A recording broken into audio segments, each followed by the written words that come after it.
I learned the hard way that when you become a wallet to your own family, you stop being a mother.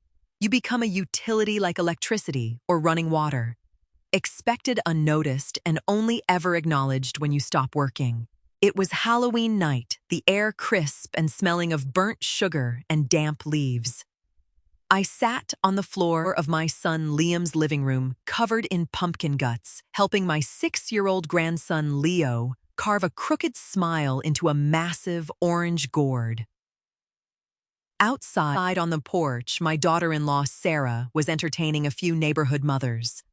The sliding glass door was cracked open just enough to let the autumn breeze in, and just enough to let her voice carry through. Sarah held a glass of dark red wine, gesturing toward the living room where I sat. She laughed a sharp, unmusical sound. "Look at that useless old woman in there," she mocked, leaning against the porch railing. "She just hovers around, taking up space. Honestly, if she didn't pay for our groceries, I wouldn't even let her through the door." The other women chuckled, shifting uncomfortably. I froze. My hands, slick with pumpkin seeds, went completely still. Beside me, little Leo looked up. His big brown eyes darted from the sliding door to my face. He had heard every single word. The innocence in his expression twisted into confusion. I didn't cry. I didn't storm out to the porch and scream. I simply stood up, walked to the kitchen sink, and washed my hands with slow, deliberate precision. I grabbed my purse from the counter, walked back to the living room, and kissed the top of Leo's head. "Grandma has to go home now, sweetie," I whispered, forcing a gentle smile for him. "Your pumpkin looks wonderful." I walked out the front door, avoiding the porch entirely. I didn't slam the car door. I didn't peel out of the driveway.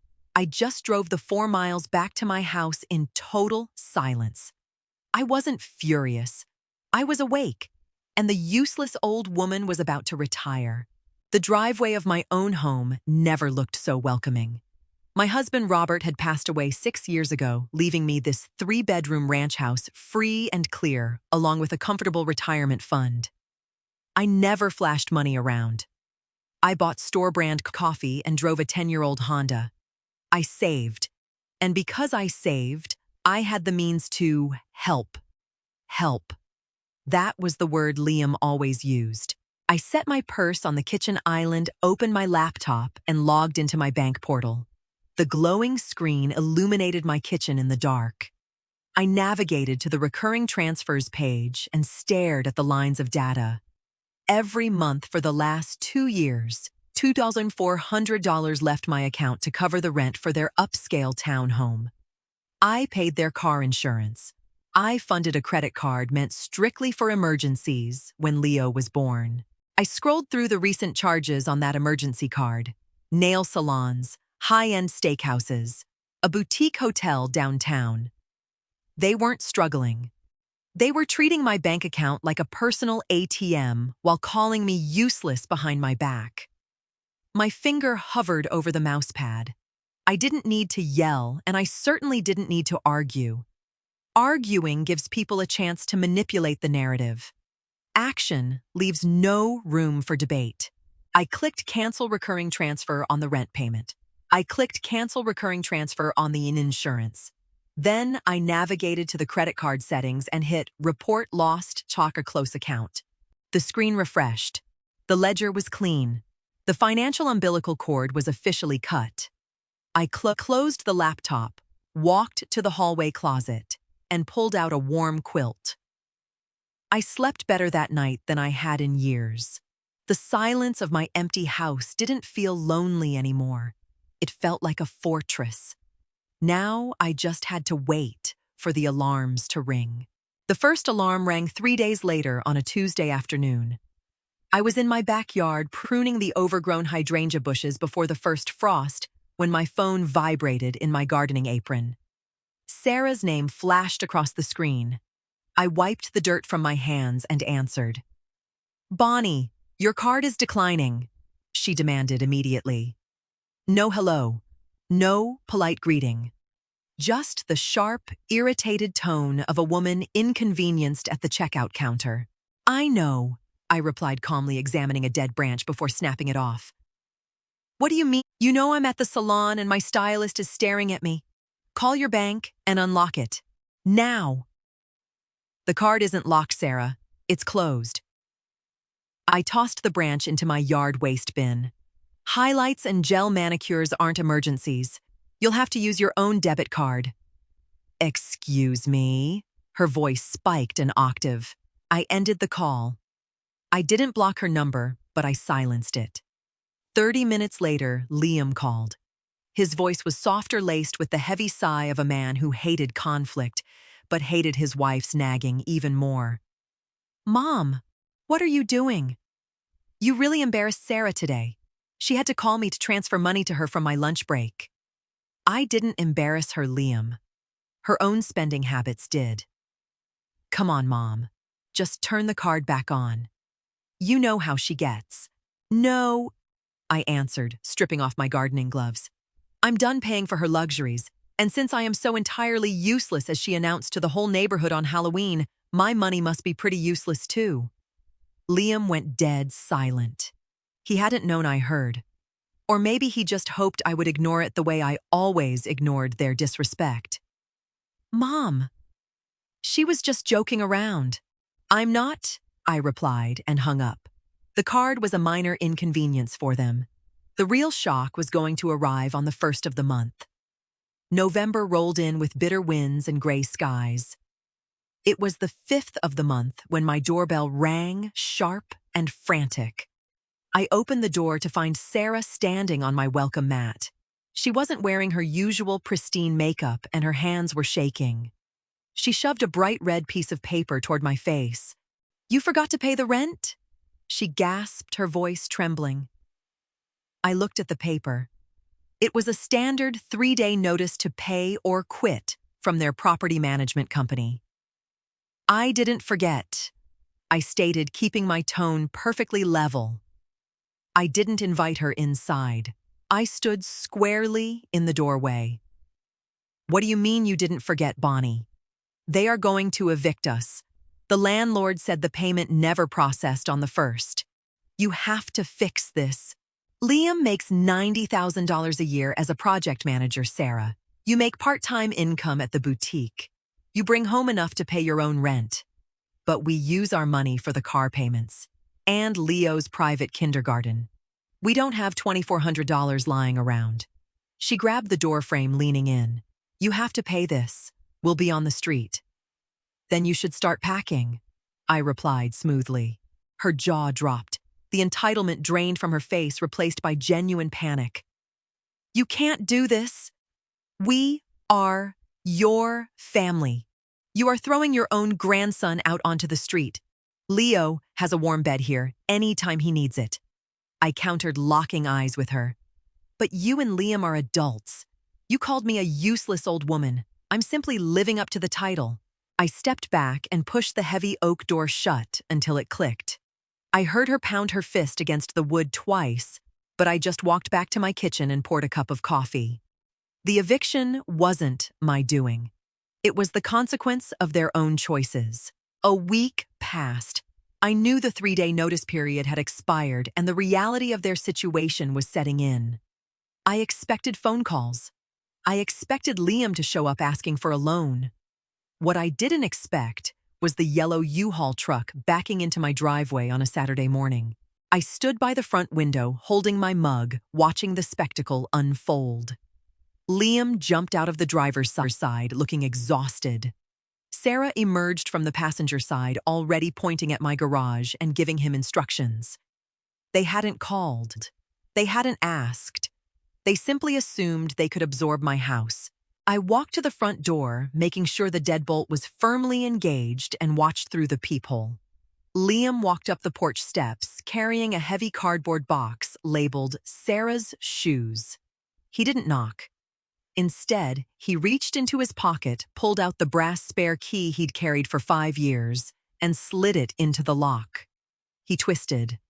Nothing happened. He pulled it out, blew on it, and tried again. The cylinder didn't budge. I opened the door, leaving the heavy metal storm door locked between us. Mom! Liam exhaled, dropping the box onto the porch bench. The lock is jammed. The lock isn't jammed, Liam. I changed it on Tuesday. He blinked, running a hand through his thinning hair. Mom, open the door. We have to be completely out of the townhouse by tomorrow. We brought the first load to put in the guest rooms. No, I answered clearly. Sarah marched up the steps behind him, her face flushed with anger. What do you mean? No. We have nowhere else to go. You have 3 empty bedrooms in there. I have 2 guest rooms and a sewing room, I corrected her. And none of them are available for rent. $50 at the local hardware store and a screwdriver.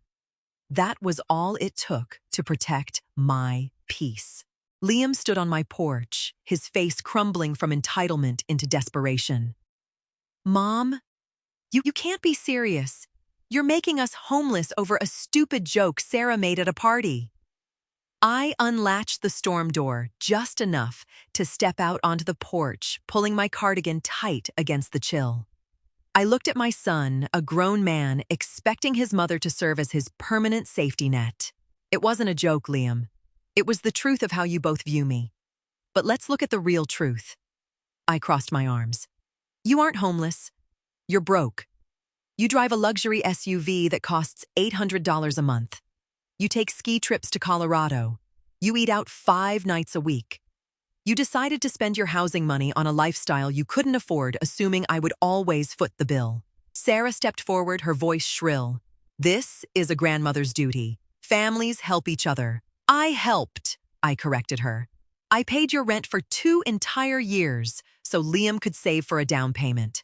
Where is that savings? Sarah? She looked away, her mouth pressing into a thin line. There was no savings. I knew it. They knew it. Open the door, Bonnie, she demanded, dropping the fake pleading act. We're moving our stuff into the garage whether you like it or not. If you leave your property in my driveway, I will consider it abandoned garbage.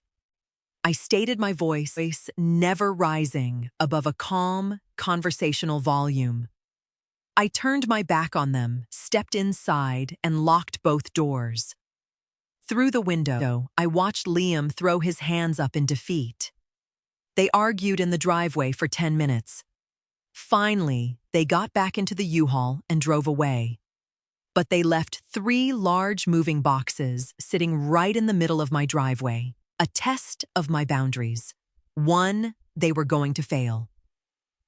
Sunday morning arrived bright and cold. I walked out to retrieve the morning paper and found the 3 boxes exactly where they had left them. One box was full of Liam's expensive golf clubs. The other 2 were packed with Sarah's designer winter coats. They expected me to cave. They thought I'd drag the boxes into the garage to keep them safe from the weather, proving my threats were empty. Instead, I pulled out my phone and searched for a local man-with-a-van service. I found a guy named Dave a few miles away. I texted him a picture of the boxes and my address. $50 if you can take these across town within the hour, I wrote. He replied instantly. Be there in 20. When Dave arrived in his battered pickup truck, I handed him a $50 bill and the address to Sarah's mother's house. I didn't call the police. I didn't need authorities to handle a family tantrum. I just needed the driveway clear so I could back my Honda out to go grocery shopping. 2 hours later, my phone lit up with a barrage of text messages from Sarah. Did you seriously dump our stuff on my mom's front lawn? You are psychotic. Don't ever expect to see Leo again. There it was. The ultimate weapon. The grandchild card. Controlling access to the grandchild is the last refuge of desperate parents losing their grip on a situation. I didn't reply. I opened her contact profile and tapped block. I wasn't afraid. I knew something Sarah had forgotten in her rage. Grandparents don't only exist on weekends and holidays. If you show up, you build your own bridges. And my bridge to Leo was rock solid. Monday afternoon, I parked my car near the playground fence of Leo's elementary school. The bell wouldn't ring for another 20 minutes. Liam had sent me a long, passive-aggressive text that morning, echoing Sarah's threat. "Mom, since you won't help us, things are going to be really chaotic. We probably won't have time to bring Leo over for the holidays. It's just too stressful right now." He wanted me to panic. He wanted me to beg. When the dismissal bell rang, children flooded out the double doors. I walked up to the side gate where the after-school program kids gathered. The yard monitor, Mrs. Gable, smiled warmly when she saw me. I had baked cookies for the school bake sales and read to Leo's class on Grandparents' Day. She knew me well. I was fully registered on the school's approved pickup and visitation list. "Hi, Bonnie," Mrs. Gable greeted. "Here to see Leo. Just for a quick minute before his parents get here," I said, holding up a small paper bag. "Brought him a treat." Leo spotted me from the swings and came running, his backpack bouncing. "Grandma!" I knelt down and hugged him tight. I pulled a fresh chocolate chip cookie from the bag. "I just wanted to check on you, sweetie. Your parents are moving to a new place, so things might be busy for a while. But I want you to know Grandma loves you very much, and you can call me anytime on your tablet." "I know, Grandma." He grinned, chewing the cookie. "Dad said you were mad at us." "I'm not mad at you, Leo. Never you." I kissed his forehead. I waved to Mrs. Gable and walked back to my car just as Liam's SUV pulled into the carpool line. He saw me walking away from the fence. He realized right then that he couldn't use his son as a bargaining chip. I didn't need his permission to be a grandmother. December brought the first heavy snow of the year. I spent my mornings drinking hot tea by the window, watching the neighborhood blanketed in white. The frantic energy that used to rule my life, the rushing to babysit, the emergency cash, transfers, the walking on eggshells around Sarah, was entirely gone. A few days before Christmas, the doorbell rang. It was Liam. He stood alone on the porch, shivering in a light jacket. He looked thinner, his shoulders slumped. I opened the door and let him step into the foyer, but I didn't lead him into the living room. "We moved into an apartment over on Elm Street," he muttered, staring at the floor mat. "2 bedrooms. The heat barely works." "Elm Street is perfectly safe," I noted. "It's close to Leo's school." He rubbed his hands together. "Mom, our electric bill is due. The deposit wiped us out. Sarah is freezing. Can you spot us $500 just this once?" I reached into the entryway table drawer. I didn't pull out my checkbook. I pulled out a single sheet of paper I had printed weeks ago. I handed it to him. He looked down. It was a basic spreadsheet. "That is a household budget," I said quietly. "It shows how to divide $90,000 a year into rent, utilities, groceries, and savings. It requires you to sell the luxury car and stop eating at restaurants." "Mom, I need cash, not a lecture." "You don't need my cash, Liam. You need a reality check. You are a grown man with a family. Provide for them." He stared at the paper, then at me. The realization finally settled in his eyes. The bank was closed permanently. He folded the paper, put it in his pocket, and walked back out into the snow without another word. The holidays came and went. For the first time in a decade, I didn't spend 3 days cooking a 20-pound turkey for people who would complain the stuffing was too dry. I didn't buy expensive gifts for Sarah to return the next day. Instead, I volunteered at the local community center in the morning, serving breakfast to people who actually said thank you. In the afternoon, I came home, made a small roasted chicken, and ate it quietly at my own dining table. My tablet chimed around 4 o'clock, a video call request. I accepted it, and Leo's bright face filled the screen. "Merry Christmas, Grandma," he shouted, holding up a new Lego set. "Merry Christmas, my sweet boy." I smiled warmly. In the background, I saw the plain beige walls of their new apartment. I saw Liam walk past the frame, giving a small, subdued wave toward the camera. Sarah was nowhere to be seen, and that was perfectly fine with me. There were no fake apologies, no tearful reunions. We were navigating a new reality, one defined by the boundaries I had finally built. When the call ended, I wrapped myself in a blanket and stepped out onto my back porch. The winter air was biting, but the sky was a brilliant, clear blue. I looked out over my garden, dormant under the snow, but resting, preparing to bloom again in the spring. I took a deep breath, letting the cold air fill my lungs. I owned my house. I controlled my finances. I dictated my own peace. They had called me a useless old woman, but as I stood there on my quiet porch, I realized I had never felt more powerful in my entire life.